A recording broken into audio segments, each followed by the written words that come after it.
সিলেটে দুই উপদেষ্টার গাড়ি আটকে বিক্ষোভ, ভুয়া ভুয়া স্লোগান।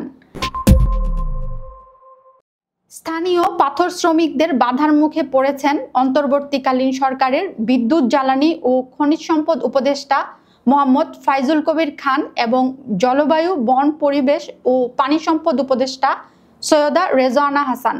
সিলেটের জাফলংয়ে পাথর কোয়ারি পরিদর্শনে গিয়ে তারা এ বাধার মুখে পড়েন। জাফলং পাথর কোয়ারি পরিদর্শন শেষে ফেরার পথে দুপুরে শ্রমিকরা উপদেষ্টার গাড়ি প্রায় 10 মিনিট ধরে অবরোধ করে রাখেন। জানা গেছে, শনিবার সকালে সিলেটের গোয়াইনঘাট উপজেলার জাফলং পাথর কোয়ারি পরিদর্শনে যান দুই উপদেষ্টা। তারা সেখানে পিয়াইন নদী ঘুরে দেখেন। পরে সাংবাদিকদের সঙ্গে কথা বলেন দুই উপদেষ্টা। এই সময় তারা গণমাধ্যমকে বলেন, সিলেটের জাফলং সহ 5টি পাথর কোয়ারি আর ইজারা দিবে না সরকার। শ্রমিকদের বিকল্প কর্মসংস্থানের ব্যবস্থা করা হবে। দুই উপদেষ্টা বলেন, লুটপাট বন্ধে স্থানীয় প্রশাসনকে আরও কঠোর হওয়ার নির্দেশ দেওয়া হয়েছে।